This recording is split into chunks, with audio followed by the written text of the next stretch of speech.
आज यहां आपकी मौजूदगी बता रही है कि वो चुनाव जीत रहे हैं। साथियों और दोस्तों, हमारे पार्टी के मुखिया अरविंद केजरीवाल जी को नरेंद्र मोदी जी की सरकार ने जेल में डाल दिया,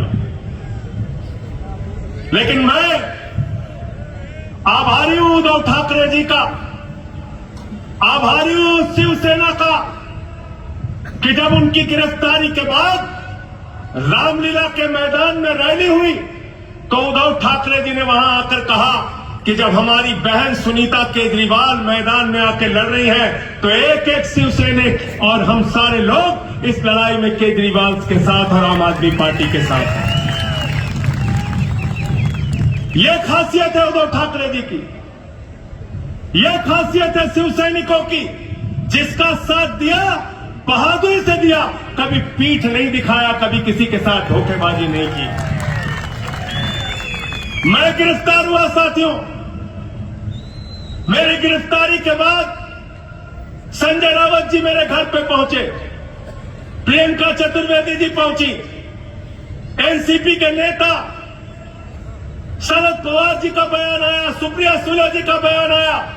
मैं आप सबका आभारी हूं कि हमारे दुख की घड़ी में, हमारी परेशानी के वक्त, हमारे संकट के समय में आप लोग बहादुरी के साथ, कांग्रेस पार्टी हो, एनसीपी हो, शिवसेना के लोग हमारे साथ खड़े रहे। और मैं अपील करने के लिए आया हूं, हाथ जोड़ के प्रार्थना करने के लिए आया हूं, जिन लोगों ने गद्दारी की है उद्धव ठाकरे जी के साथ, जिन लोगों ने गद्दारी की है शरद पवार जी के साथ, छत्रपति शिवाजी महाराज की धरती के लोगों, उनको हराने का काम करना, गद्दारों को माफी मत देना, क्योंकि छत्रपति शिवाजी महाराज का एक ही सबसे बड़ा संदेश है, गद्दारों को माफी नहीं, गद्दारों को माफी नहीं।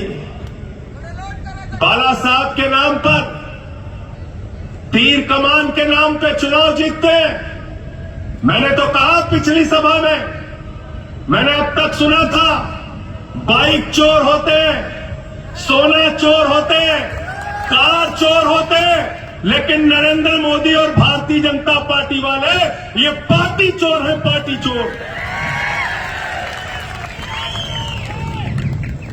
शरद पवार जी की घड़ी चुरा ली,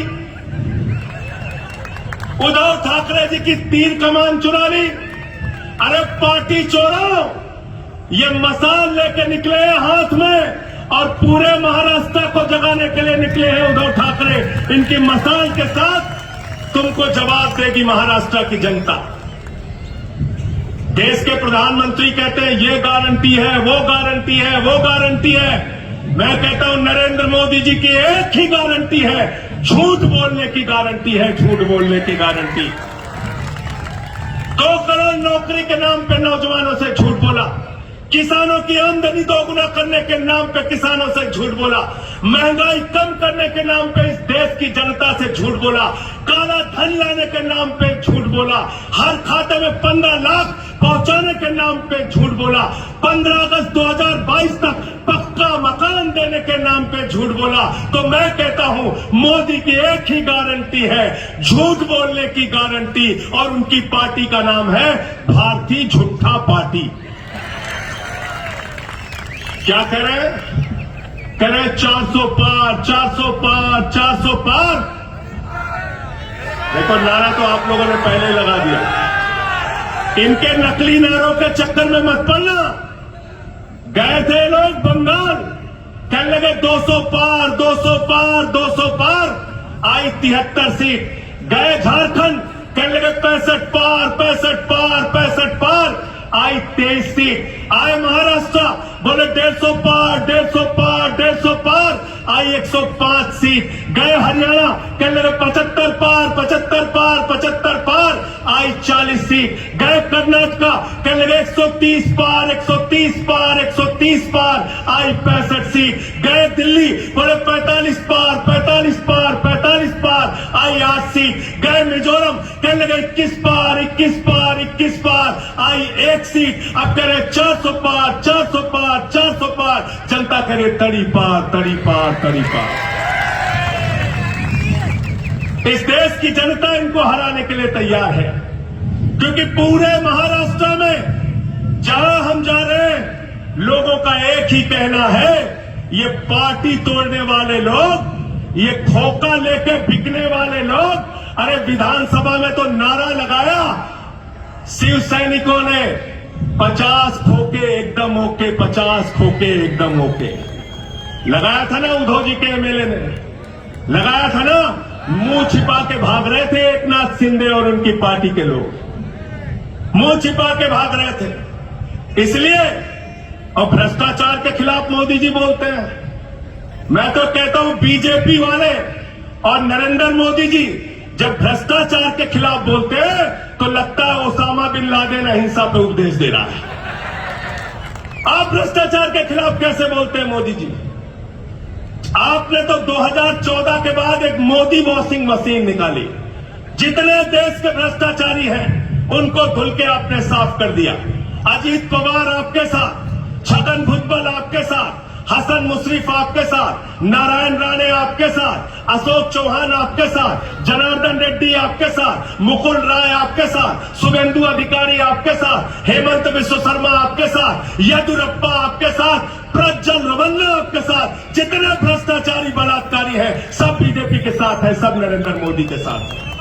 पता है कि नहीं है ना? इनके जुमले के चक्कर में मत फंसना। मैं ज्यादा लंबी बात नहीं करूंगा। उद्धव ठाकरे जी को आप सुनने आए हैं, उनकी बातों को आप विस्तार से सुन के जाइएगा, लेकिन एक ही अनुरोध आपसे कह रहा हूं, विनती कर रहा हूं, हाथ जोड़ के प्रार्थना कर रहा हूं, ये अंतिम चुनाव है, याद रखना। अगर गलती से भाजपा वाले जीत गए, नरेंद्र मोदी जीत गए, तो हिंदुस्तान में पुतिन और किम जोंग का मॉडल लागू हो जाएगा। इसलिए इनको हराना जरूरी है साथियों।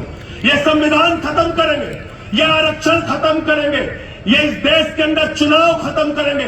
सूरत में बगैर चुनाव के जीत जाते हैं, अरुणाचल प्रदेश में 10 विधायक बगैर चुनाव के जीत गए, चंडीगढ़ में बेईमानी करके अपना कैंडिडेट जिता लिया, दिल्ली में मेयर का चुनाव रोक दिया।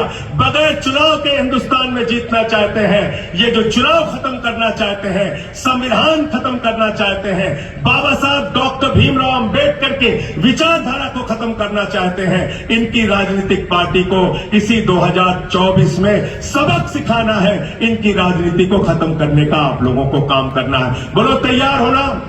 हाथ उठा के बताइए, तैयार है ना? तैयार है ना?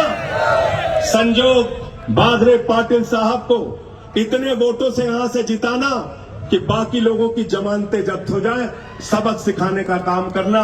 अंत में इन्हीं लाइनों के साथ कि ये अमन बिक रहा है, चमन बिक रहा है, अमन बिक रहा है, चमन बिक रहा है, गरीबों के तन का कफन बिक रहा है, बाजारों में बहनों का तन बिक रहा है।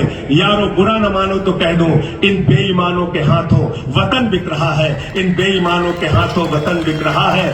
कैसे कैसे मंजर अभी आने लगे हैं, कैसे कैसे मंजर अभी आने लगे हैं, गाते गाते लोग चिल्लाने लगे हैं, बदल डालो अब इस तालाब के पानी को, कमल के फूल तो मुरझाने लगे हैं, कमल के फूल तो मुरझाने लगे हैं। बहुत बहुत शुक्रिया, बहुत बहुत धन्यवाद।